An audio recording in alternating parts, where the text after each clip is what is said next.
Hey everyone, happy Thursday and welcome back to my series of what plants you need to be starting in transplanting each week in Zone 8. Super excited to have you here today for this series and a little bit of a vlog going on today. Let me get the schedule of what you need to transplant. On the schedule, you need to go ahead and transplant your basil, tomatoes, asparagus, and okra. What a very fun day. So I actually will kind of just be getting things ready. To do this, I'm going to trellis my tomatoes on a cattle panel, and we don't have them yet, but all the stuff will be going outside. Now, you're gonna wanna make sure that you have hardened off your start, like I talked about in my last video. So let me show you what happens when you don't harden off your starts, which is I left them out for too long, and so I got a little bit of sun scald. And you see these leaves right here that are a little white? Those have been scalded by the sun. But all of these plants still look totally fine. There's one right here that's got it pretty bad. But other than that, they're doing just fine. And for hardening off, you want to go ahead and put them out into the sun and let them get used to that full sun environment. So I'm actually going to move mine out right now because I'm not ready to transplant yet, but another day of hardening off.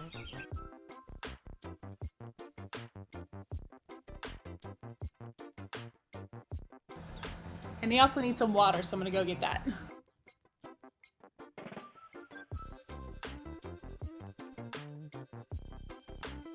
All right, and you wanna leave them in full sun like this for an hour at first, and then a couple hours. So I'm actually gonna set a timer so that I don't forget about these over here in the full sun. I've actually been putting them over here in the partial so that they can just get used to it slowly. But yeah, that's hardening off. So I'll just do probably 2 or 3 hours today, and then add a couple more hours tomorrow, and then be ready to go for this weekend for planting these outside. I've also got, you can see some of my asparagus right here. I've gotten super tall, ready to go. There's a couple tomatoes in here. This cucumbers all right here, some eggplants. So everything is looking super great. All my peppers in the back. So peppers are still staying inside. Squashes. Little straight neck squash action. Just a bunch of different stuff going on in here. So that is really awesome and super exciting. Some pumpkins, pie pumpkins, cantaloupe, jumbo pumpkin. So excited. So yeah, make sure that you've already hardened off your tomatoes. If you haven't, go ahead and start hardening off now, and then just plant them as soon as they are hardened off. If you don't harden off your tomatoes, they're not gonna do very well outside. It's definitely worth your time, even though it's a ton of work to harden off. You gotta go ahead and do that. So I think I might go ahead and, today I'll probably move or plant some okra outside since that's today. And maybe I'll even plant some corn today too. And I am going to take out a lot and harvest a lot of my Brussels sprouts today.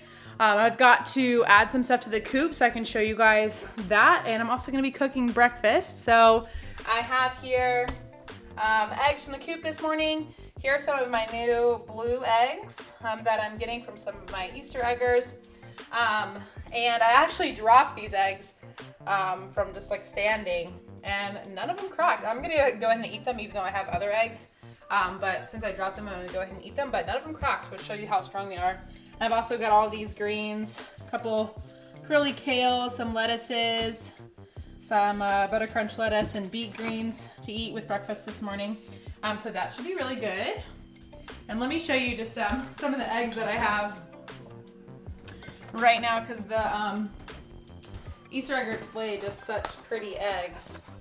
Check that out. Buckbeak lays really green, like a darker green egg, and this is Hedwig's egg. I know because I literally watched her lay it. When they were staying in the dog crate, I saw her literally lay it. So yeah, this is what my eggs are looking like right now, which is awesome. They're so beautiful. I love them so much. Why don't you guys hang out while I make breakfast real quick. I'll do my normal routine. This is basically what I have every day. And I do it kind of like a brunch, whatever time it is. What time is it?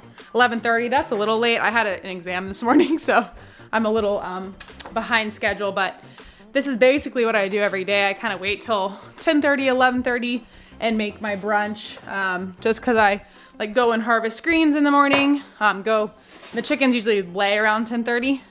And so that's when I'll go out and grab my breakfast for the day. And normally I have coffee before then. Gotta have coffee before then. And then make it. So let me, guys, set you guys over there and get to it.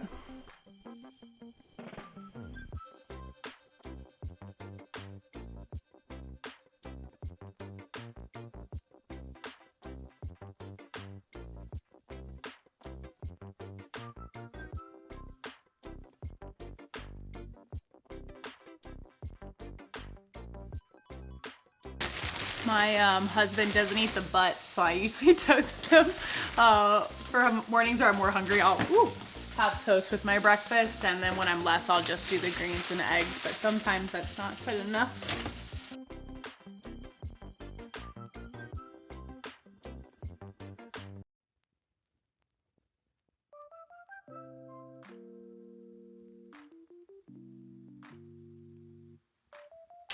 I got so much shell in there. Whoops.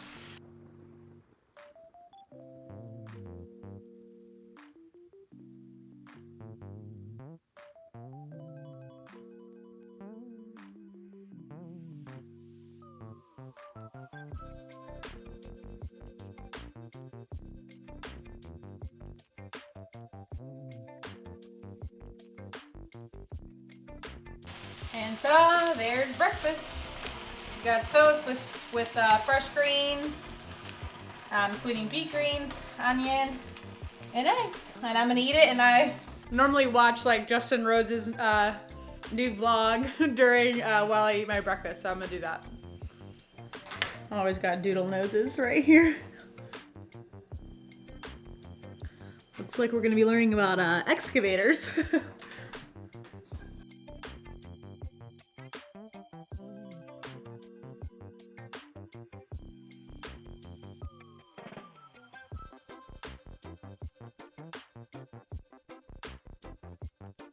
I'm perfect. 10-minute video is all I need from a plate, and Nala will take the rest. It's time to get on with our chores. Let's get to it. All right, so first thing I noticed this morning, the coop was stinking a little bit, so I'm gonna put a little bit of this coop and compost in there. It's just zeolite, helps absorb some of the smell, and then I'm also gonna add some more carbon in there, i.e. Wood shavings into the coop, and that will help with the smell and everything, and just keep the coop nice and clean so the girls enjoy it. So let me go do that real quick.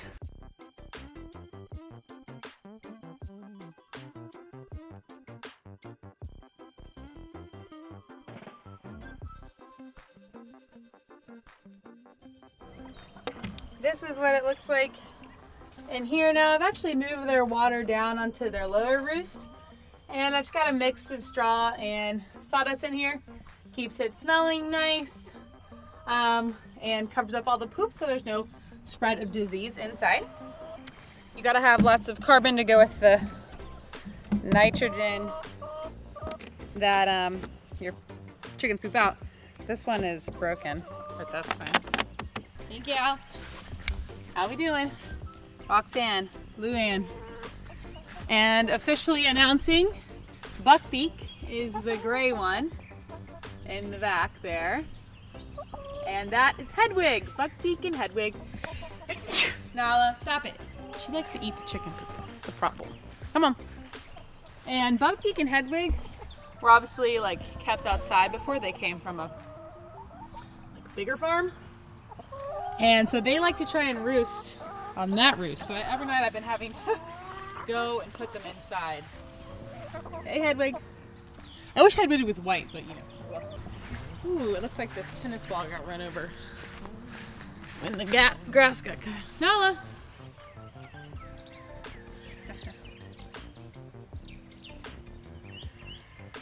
Get it, Nala. Good girl.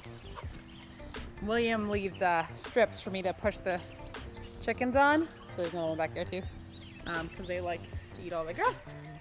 Okay, so what are we gonna do in the garden today? Let's take a look. Let's take a look-see. So a lot of people have been asking for a little tour. I guess I can kind of work that in right now. Over here, I've added in this new compost bin. I love this compost bin. It is so awesome. Like this side is breaking down really quickly. You probably can't even really see it there. And it's just so easy to spin instead of having to, like, with these, they're nice, but I have to like get out a shovel to move these, which is kind of a pain.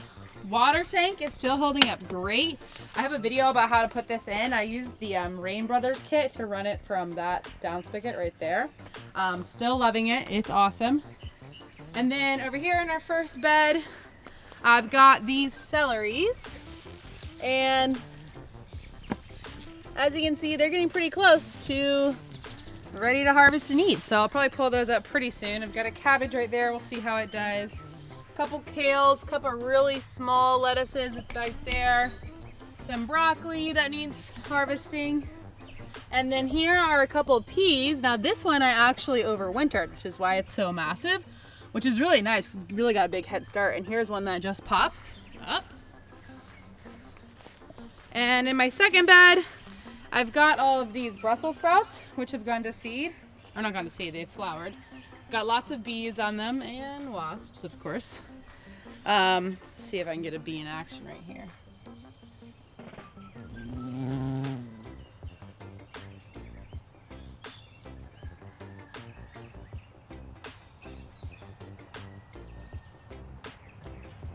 Pretty cool. Anyway, yeah, so I've got lots of, these Brussels are also starting to sprout. It just gets too hot here in South Carolina, really. But I might be able to pull it and eat some of those still. I don't know. It's possible. Another Brussels. And this bed also has a bunch of onions like sprinkled throughout, as well as these. These are some small little kales right here. A couple cabbage. One cabbage is blooming on me. It never headed, really. It's just too warm. But I might let this just go to seed so I can collect the seeds. And I've got a couple more onions over here. This bee is just working it, man. It's doing great stuff. Here in this bed, I've got a lot of wasps is what I got. I've got some fennel, a cabbage, a bunch of onions, a couple of garlic in there, which I don't think you're really supposed to plant those together, but you will. Here is the next round of beets, all these beets. I only pulled like half because I can only eat so many at a time. And that's the rest of them. They're obviously getting quite big, so they're ready to be pulled too, but I just haven't had time. But I have been harvesting greens off them every morning, which is nice, as you already saw. Lots of onions right here. Some of these are starting to get really substantial, which is awesome. A couple more beets in the front of this bed. Some big Brussels sprouts here. And they're starting, just like the other ones, to flower and go to seed. We've got a little bee working. Oh, here's another big bee. Working away on those Brussels, appreciate it. Some of these might still be edible, so I think I'm probably gonna harvest these and just let one go to seed or something. Back here I've got a couple Swiss chard. These are a couple kales. This is a bunch of parsley right there. Cabbage that is half headed and half flowering on me, so it's just the time of the year, I guess. Bunch of lettuces under here. Like this lettuce has fallen over and given this some shade. Actually, this little microclimate for these lettuces is actually doing really well. More cabbage over here that is about to flower. There are some heads. This one's got a pretty good head, and so does that one. So I'll probably pull those pretty soon before they flower on me. And this bed I've already planted. Here some more Brussels. And here are some shallots. And I planted some carrots back there, but I'm not seeing great germination. Like here's one right there, and there's another one. But other than that, I'm seeing a lot of weeds, but not a lot of carrot germination. And then over here is our row garden. And there's a bunch of different stuff planted. I've got some beets right here in this little section, and then I've got some collards, like these are all collards right here, some cabbages, probably not gonna head up a time.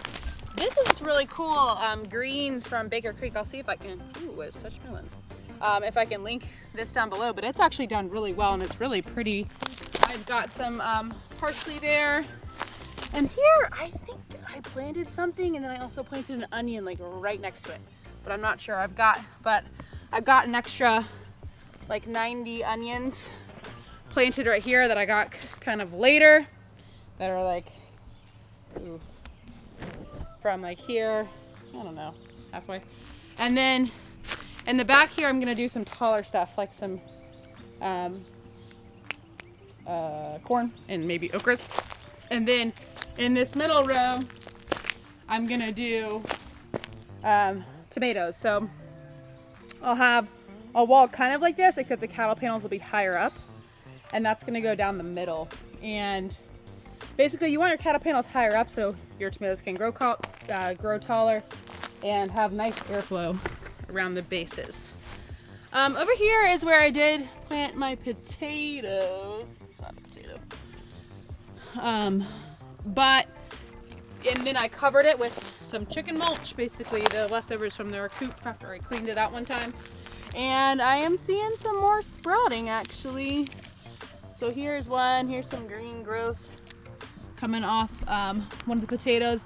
But a lot of them are kind of buried under there, but this is nice, loose soil. And so we should be seeing, here's some more growth. We'll be seeing a lot of potatoes out of here. There's like 100 some potatoes planted. A bunch of different varieties. Basically got 3 lines going down in this row right here. So that is gonna be awesome. And the fruit trees are doing well. I can't walk over there right now, I'm just too tired. Why don't we pull out these Brussels sprouts that I've been meaning to do for quite some time and see what we can put in their place.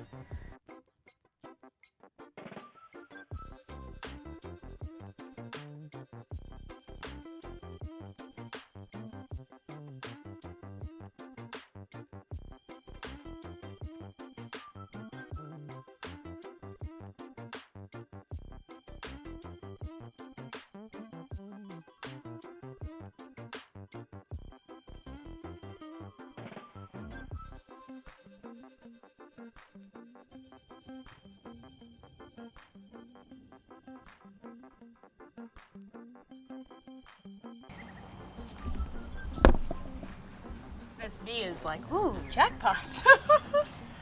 Let me just show you guys how you can know if you have healthy soil. When I pulled that plant up, they were like, there's a worm right there. There were like 5 worms. Now I don't even see them, but lots of good worms. Lots of earthworms. Bring them back. This one onion's gotten a little wonky. Hopefully it figures itself back out. But these are definitely purple onions right here that I planted. I might like kind of mound that one up or something. It got a little funky. But here is the result of the harvest. I like to leave them right here so that I can kind of toss stuff into the compost, let the dirt fall down into the compost, just like compost starter kind of. And I'll just pick off the Brussels that I want to keep and put them in this and toss the rest in there. Maybe give, you know, some to the chickens. But that was good because that made all those spots to plant right there. And then a couple more over here. A little spot right there. And then I decided this one is like so plentiful. There's so many Brussels and like just big and straight and good. I'm gonna save the seeds so you can see it's obviously flowering and starting to pod, and I'll save those seeds. I had a broccoli, I guess it just, like I dropped the seed or something, and it is going to seed, and it's already starting to form little seed pods. I assume this is where the seeds are. It would make sense. But obviously, it's massive. And it had some really good broccoli, and the chickens actually ate it, but so I'm definitely excited to save those. And I think I'm gonna go ahead and pull these cabbages, which is kind of wild. But yeah, I'm gonna pull these cabbages. Let's do it.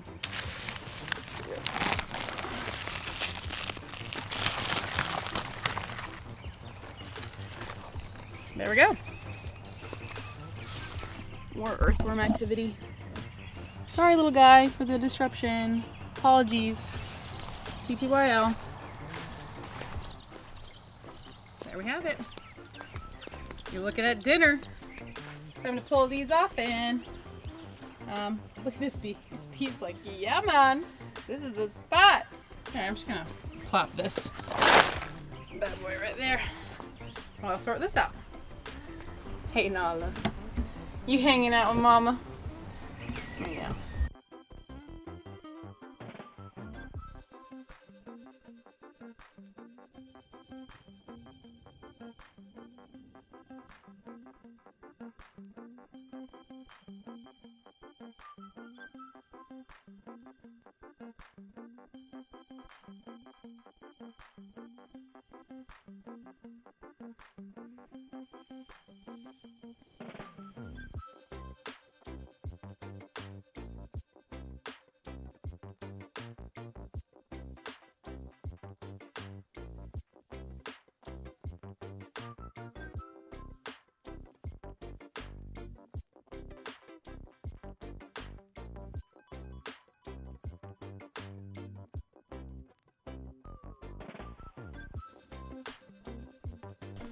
Check it out. Brussels sprouts and a cabbage. Perfect. Yum. I think I'm gonna go ahead and wrap up here for today. We have a lot of big projects coming in this weekend. We're trying to get some irrigation. Like I said, we're gonna put up those cattle panels for our tomatoes. So next week's vlog is going to be so awesome. Thank you for sticking around, hanging out for this garden vlog. I hope you enjoy it. I know I love watching these videos, so I hope you do too. And make sure you are getting those basils and tomatoes into the ground this week. And I'll be back next week with the continuation of our Zone 8 transplanting schedule. Bye. Nala says bye.